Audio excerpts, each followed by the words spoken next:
You are listening to the new man, beyond the macho jerk and the new age wimp. Your host is men's coach Tripp Lanier.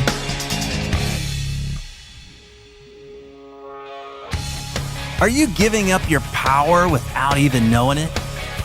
How can somebody else make you feel anger or frustration? And why do we continue to do the things that are screwing up our lives? Master of Self author and transformative teacher Don Miguel Ruiz Jr. is here to talk about power, why successful guys still live in scarcity, and what you can do about that guy on Facebook who keeps pissing you off.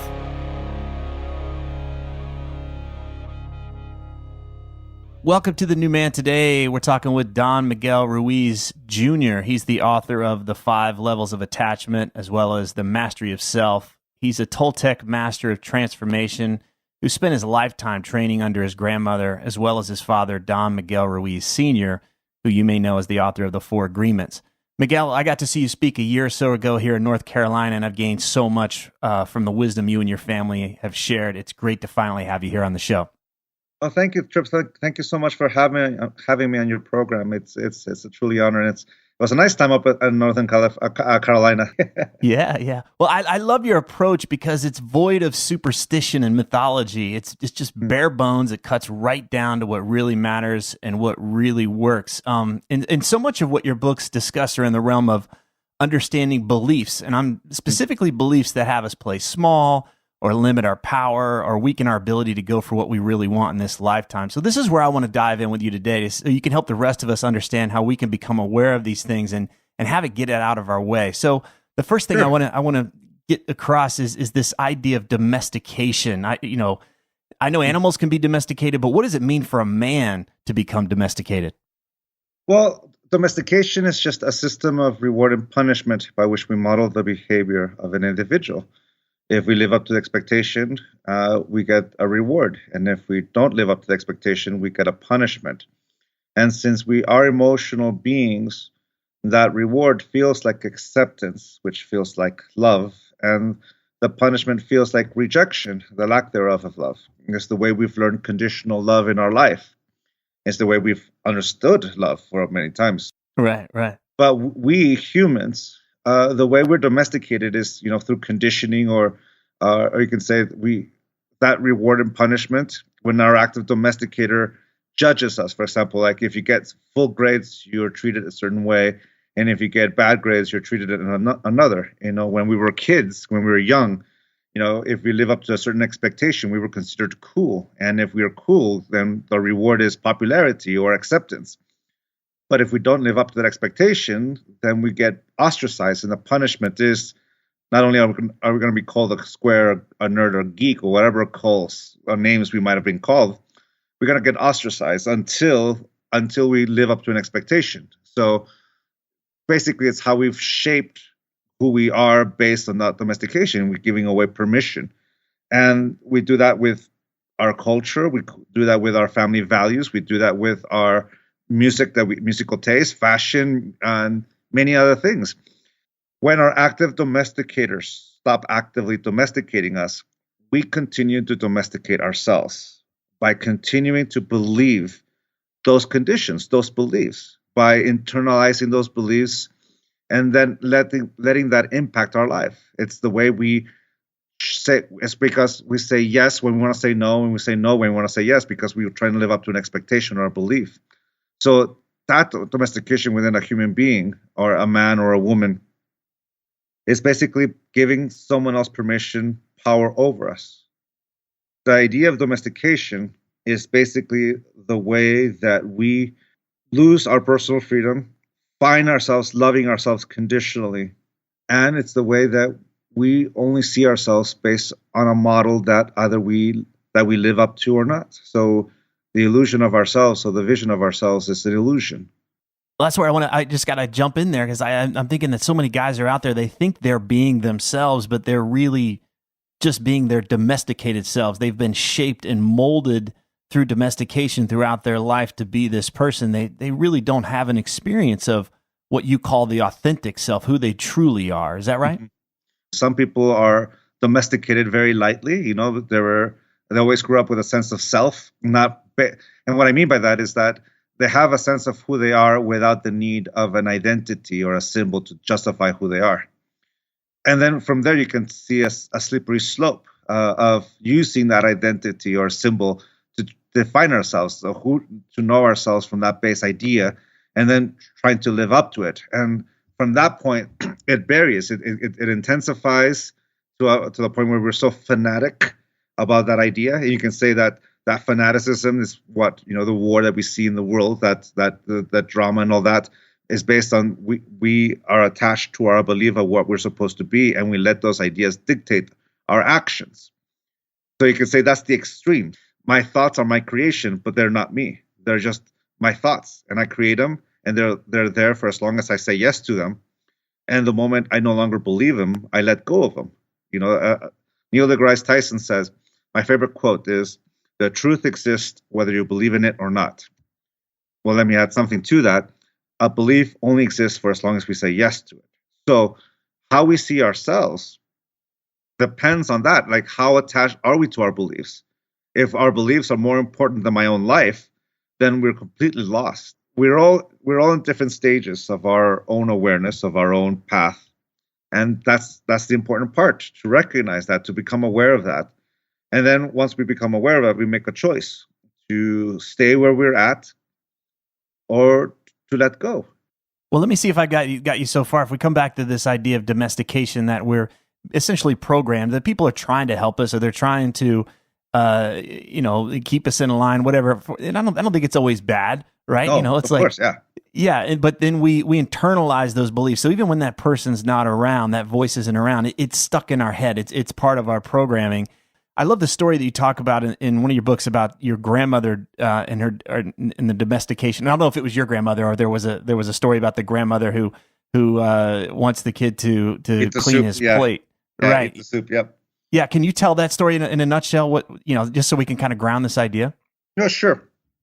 So the foundation of that story is this: like, to have free will is to be able to say yes and no with a complete freedom of my life. That's personal freedom.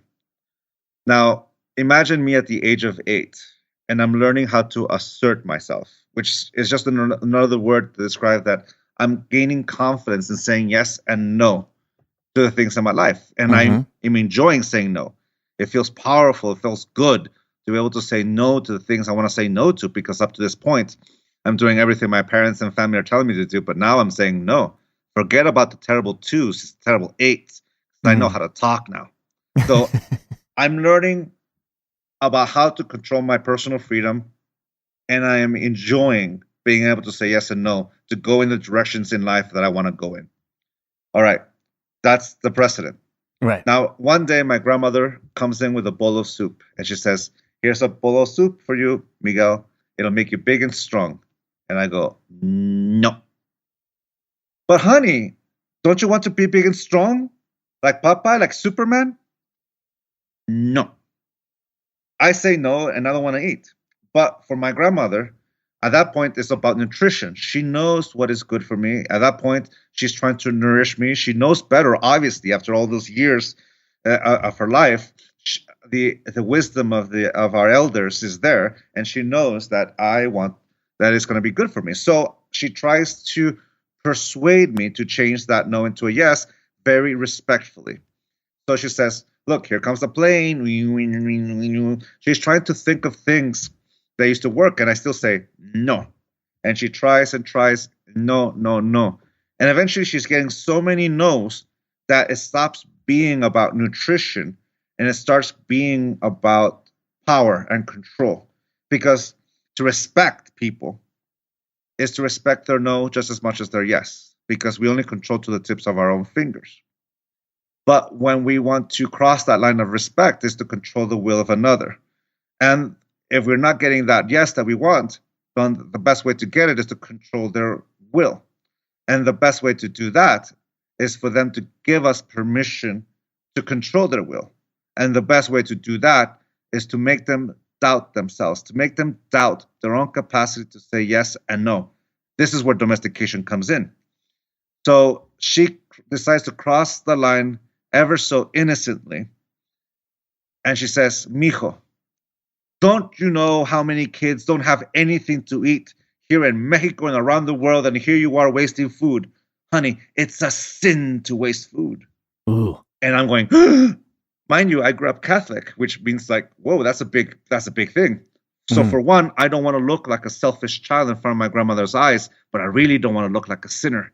So I go, yes, Grandma, I'll eat the soup. And I begin to eat the soup, and I finish it. And when I finish it, she says, that's my good boy. Domestication, like I said before, domestication is a system of reward and punishment by which we model the behavior of an individual. And I got the reward because I ate the soup. Had I not eaten the soup, I don't know if she would have followed through, if she would have called me a sinner or not. I didn't want to find out. So I said, but here's the thing. She changed that no into a yes.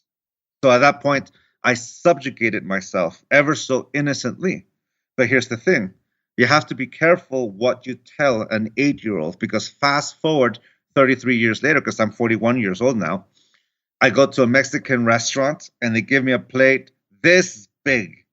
At least they call it Mexican food. And I begin to eat.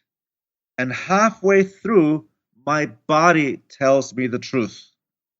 I am full because I'm full. I'm satisfied. There's no more space. I'm done. My body just told me that. But there's a belief that I hear, a conscious or subconscious voice that says, it's a sin to waste food. And consciously or subconsciously, I say, yes, Grandma.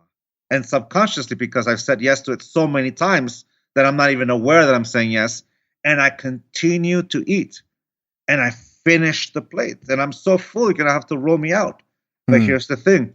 In that moment of clarity, in that moment of truth where my body told me the truth, that I am full, that I have no more space, that I'm satisfied, and my natural tendency is to say, no, I'm done.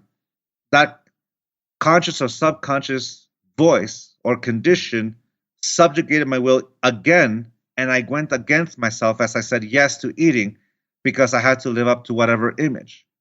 I love this. I've got to interrupt because this is what I see happening with so many guys. They continue to do things that just don't serve them. Their bodies are running into the ground. They're not happy. Their relationships are going off the rails. And they continue to do these things, and it's because of this program. So I just want to underline this for the listener out there. Like, this is the process going on in your mind. It's like you're still that 41-year-old little kid at the table that doesn't know when to stop eating because he's afraid to sin. And there's some programming in there that has us betray ourselves in order to stay, to be a good boy or to do what we're supposed to do. Yeah, and that's the thing, like the image that we talked about earlier in the show about the difference between the domestication of an animal versus the domestication of a human being is that eventually our mind, or we can say ourselves, becomes the active domesticator, what my father would call the parasite in the 4 agreements, the voice of knowledge or the voice of our mind that becomes our active domesticator. And it continues to be domesticator because we continue to believe in those conditions. So, and that's going to be truth for as long as we believe it. For as long as we apply it, that's going to be the case. And if we translate this story to the way our family raised us, or of our values, or about the way we vote, or the way we listen to music, or the lifestyle we have, or the work that we do, about relationships especially, then you can see that the majority of the fights we have with other people is who's going to domesticate who. Who's going to be the active domesticator? I've got a belief. This is what I'm attached to. This is so important, and I need you to believe this. I need this. You need to conform to this way of being. No, and you need to look at my way of doing it, and you need to do it my way. And so they're fighting. These beliefs are fighting beliefs. Yeah, because if I'm right, I'm worthy of the acceptance or love or whatever motivator we have. And if we're wrong, then we punish ourselves with whatever voice we've ever used. Loser, whatever, weak, whatever it is that we were taught, that happens. And all of a sudden you can see why we fight to be right and why we do everything we can to not be wrong, to the point where we begin to distort knowledge. We begin to distort the truth because in the need to be right, at that point, we're capable of corrupting everything in order to be right. And we do that, and we're so attached to that. We can corrupt the most beautiful traditions. We can corrupt the 4 agreements and turn them into the 4 conditions. And I say that because we can use the 4 agreements to domesticate ourselves just as much as we can use it to liberate ourselves. Because if we liberate ourselves with the 4 agreements, we're using it as an instrument to inform our choice, but we're the one making the choice, which is truth with every beautiful tradition there is in the world. I'm glad you brought that up because I've seen so many people get into, I got into personal development, to liberate myself, but I became a personal development jackass where it just became this list of conditions. Yeah. I felt worse as a result, less liberated and worse. So, it's whatever, the idea can be itself or the tool or whatever it is, but it's our relationship to it, it's our attachment to it that has us either be liberated by it or constrained by it. Yeah, exactly. It's what leads because we're so attached to conditional love that we will corrupt it because we're so used to using conditional love or that conditional acceptance, whatever word you want to use to replace that to make you feel better. We're so used to that. If I say I'm Don Miguel Ruiz Jr. and I fail to live up to one of the 4 agreements, and I say, oh no, how can I call myself Don Miguel Ruiz Jr.? And that internal diatribe of self-judgment kicks in. And judgment is just another instrument that we use to domesticate ourselves, to punish ourselves. And we judge ourselves for not living up to that image of perfection that is, in my case, Don Miguel Ruiz Jr., that if I live up to the 4 agreements, that I'm worthy of love. Oh no, I forgot the 5th agreement. Oh, how can I forget? And you can see the downward spiral that's happening there, that I'm corrupting it. And using it as the 4 conditions to create an image of myself that doesn't exist.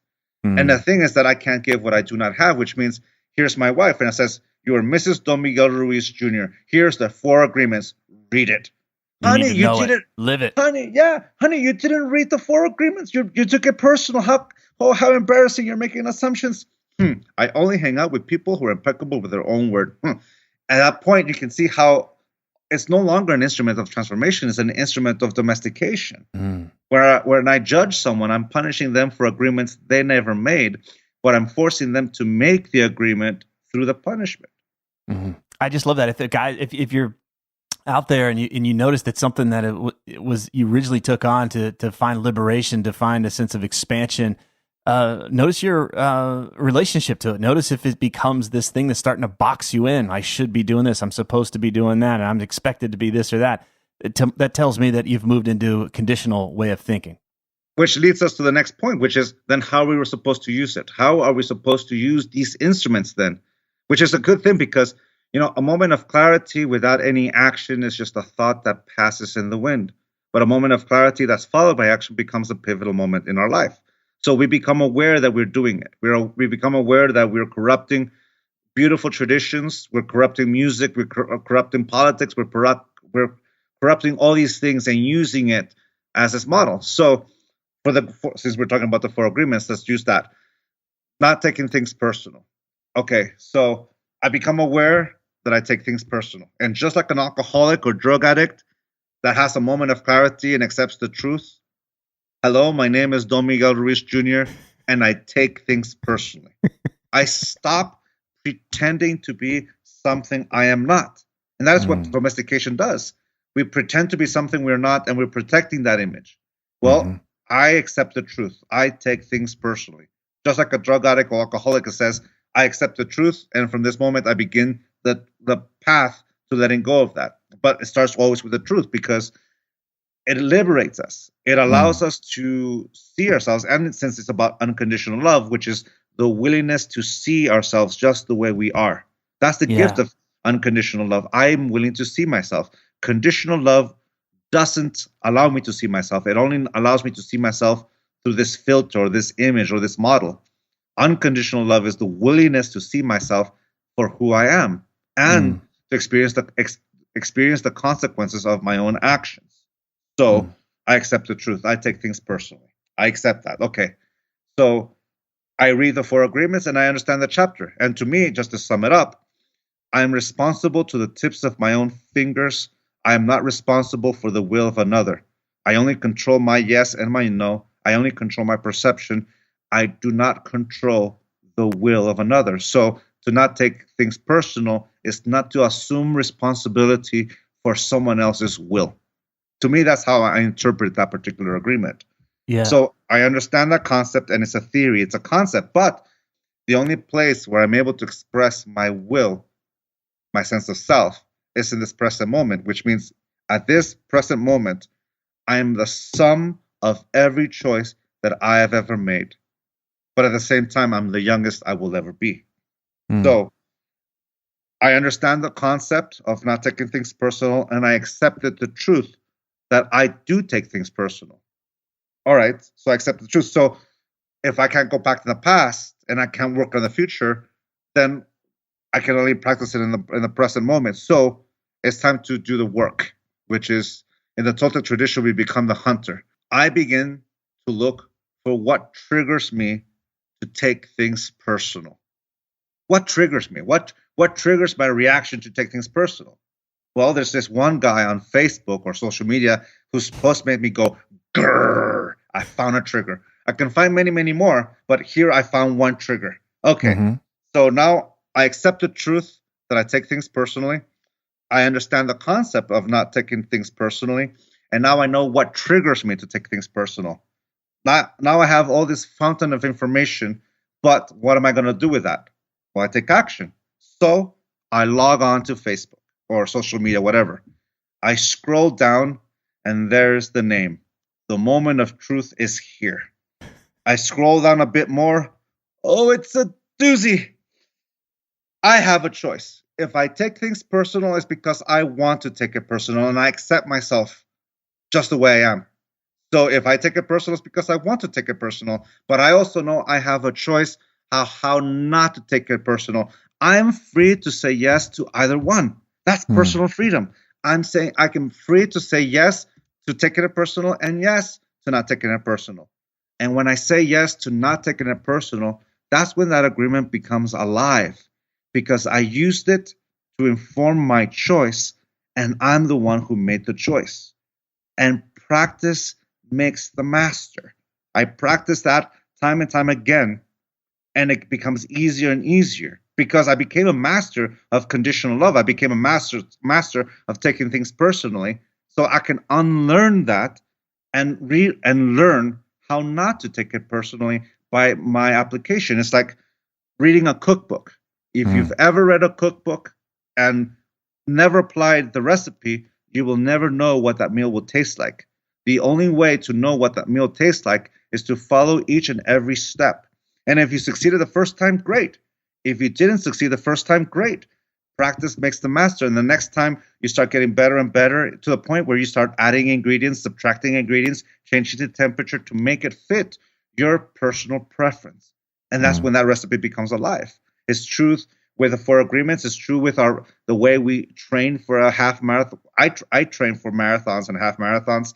And at first I started applying these different techniques about how to run up the mileage in order to run. And after 4 years of doing it, I've learned to combine Bart Yasso and Hal Hingden, and I combined the two to create one that's perfect for me. And little by little, I became a master of my own running style because I learned from them. But the only way I learn from them is by actually applying it. And it's true with our trade. It's true with our work. It's true with our passion. It's true with our relationships. Well, I want to underline that because if I've been domesticated, if I've been trained my whole life that I need to look outside of myself for information for the way, right, for the path, no matter what it is, whether it's a certain way of living or if it's how to train for a marathon, then it's going to take practice to also find my own way, to listen to my own voice, and to base that on my own experience. I've been dismissing that my whole life. I've been eating and not stopping when it was time to stop. So now it's time to actually listen to my experience and say, you know what, this is what works for me. And be willing to go into uncertainty, be willing to go into the places where it's uncomfortable and it doesn't look the way that others are doing it, but it is what's right for you. Does that fit? Yeah. Oh, it's perfectly, because to me, life is the greatest teacher. You know, we write books, and not just us, but many, many other people, from spirituality, from trade to training for a marathon to relationships. We all write our experiences, but you're the one practicing it. I always used to the image of, imagine an apple orchard, and you're going to grab from each tree an apple that's going to nurture you. Not all the apples in that tree are going to be good. Some of them have worms, some of them are rotten, some of them are perfect, some of them are just downright delicious. You're the one who's going to choose which apple is going to be perfect for you, because all these trees, all these apple trees, you consider them a teacher in your life. They're going to share what they know, but you're going to grab from each one because you're going to be nurtured by them as you walk your path. But when I know myself and I know what makes me happy, I know what hurts me, I know what makes me feel horrible, then respect comes by taking care of myself, both emotionally and physically. For me, that's it. Let's move on to scarcity. One of the things that that you talk about in the book, you say there's always enough of whatever you need in this moment, but you did not say there was always going to be enough of whatever you want in the moment, but rather what you need. And this scarcity mindset, it affects me at times. It shows up across the board. I'm a coach, and I coach guys that are worth millions, and they're still operating in this bubble of scarcity. No matter how much they have, it never seems to be enough. They're still comparing themselves. They're always looking at what's missing. Can you explain what's going on here and what you mean by that? You've always got enough of whatever you need in this moment. Well, sure. Well, first of all, this is my point of view. I see what I have, which is me. If I put value into the things around me, like this house or this car, then if I base myself off love and he or she who dies with the most toys wins, then of course I'm always going to see everything with scarcity, because my sense of self is dependent on how much I have. And there's a difference between need and want from that point of view. Need, what do we need in life? In life, what we need is to breathe, eat, and have enough material that allows us to survive the environments around us. I live about 35 minutes away from a place called Donner's Pass. Donner's Pass is famous because of a Donner Party who got caught in a winter storm, and eventually they had to eat each other because they were desperate. They weren't ready. So in life, if we know we're going to be in an environment that's like that, then we do the work on spring, summer, and fall that allows us to survive that winter. If we don't do that work, then we were going to have a very harsh winter. So what I mean by that is not the possessions that we have. The abundance we have is the intent that the energy, the force, the strength we have to create a life for ourselves. One of the biggest fears we have is that we're going to run out of love, that no one's going to be worthy of love, that you could say that's one reason why we struggle so hard for these material things. The more we have, the more we're able to have respect from someone else, because that's the motivator. That's the motivator that motivated a lot of people, or drove a lot of people to create an incredible amount of wealth, because if you don't have it, then how do you expect to be respected? Right. If you want to be respected, you have to have those possessions. There's a difference between that mentality and having the mentality of survival. What we need is what we have in our hands, which is the capability of creating that for ourselves that allows us to survive, which is different from the point of view of I need to be worthy of love, thus I'm going to work and work and work and work and work, not because I have a passion for it, but I'm going to do all these things to create a sense of model or respect for respect. Right. It's another form of the domestication, right? Is that I'm not okay unless I have these other things, and we start to confuse survival with status or conditions for love. Yeah, exactly. So now that's the difference between passion and obsession. The obsession is always chasing for that elusive carrot, that illusion. Passion is using that carrot to nurture me so I can keep creating. We enjoy. Sometimes we get abundance by doing what we love to do. Sometimes that passion is through acting, sometimes through music, sometimes by constructing homes, sometimes by philanthropy, sometimes there's so much. Mm-hmm. But if we are constantly chasing a carrot, it doesn't matter what we do. It's always going to be illusion. If I say I'm only worthy of my love if I run a marathon in Boston qualifying time, if I'm attached to that image, then I'm going to say I'm a loser. I'm not really living my life at that moment. As soon as I achieve that goal, then I'll be happy. The thing is that as soon as I reach that goal, I'm like, yeah, no, I can do it faster. I'm always choosing an elusive carrot because I'm never satisfied with the present, because how can I be worthy of love with what I have? Right.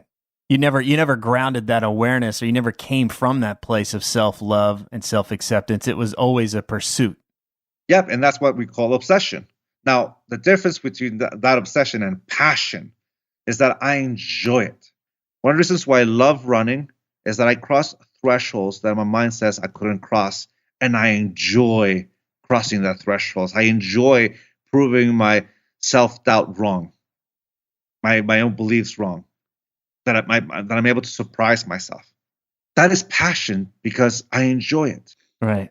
If you enjoy it, enjoy it. And sometimes 3 miles are going to be difficult. Sometimes 16 miles are going to be easy.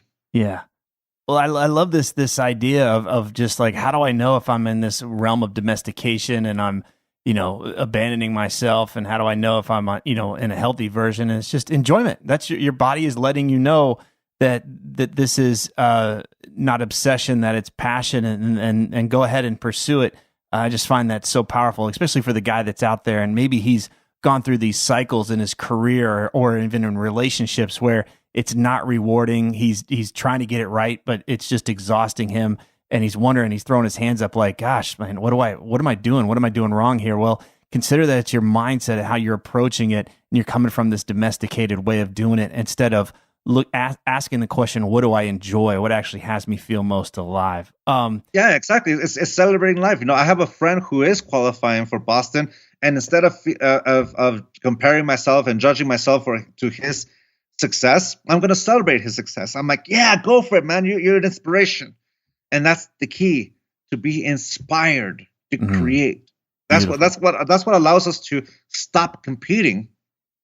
Because if you stop competing, all of a sudden you look at everyone, it's like, wow, look at the craft that's going into it. We're all doing it differently. We can admire you admire it. You're like, wow. You look at my hero is Tony Gwynn from the San Diego Padres. He's one of my heroes.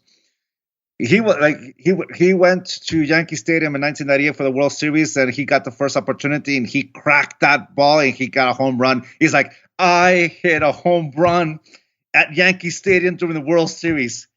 He was excited. He did the best he can. He enjoyed it. But at the same time, he was in awe about watching Derek Jeter. It's like, wow, look at that guy.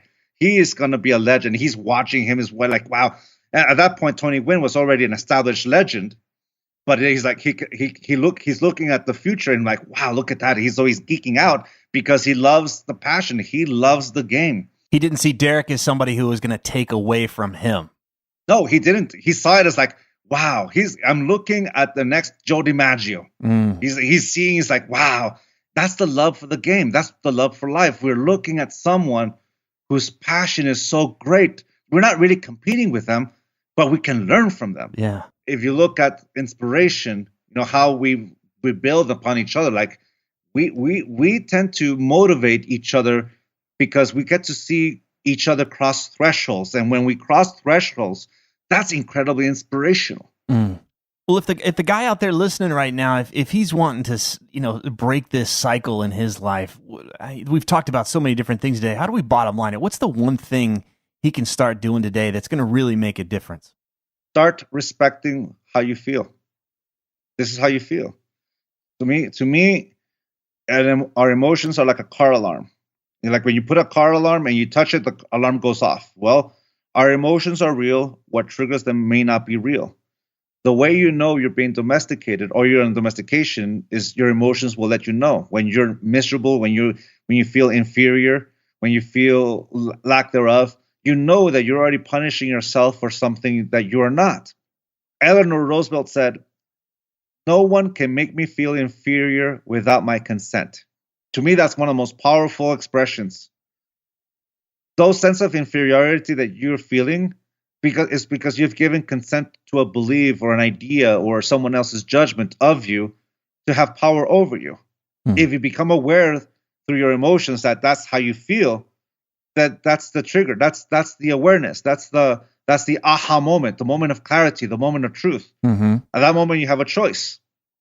You can continue to live the way you've always lived, which is fine, or you have a choice to change direction. And that is the most important. It's your choice. No one else's choice but you.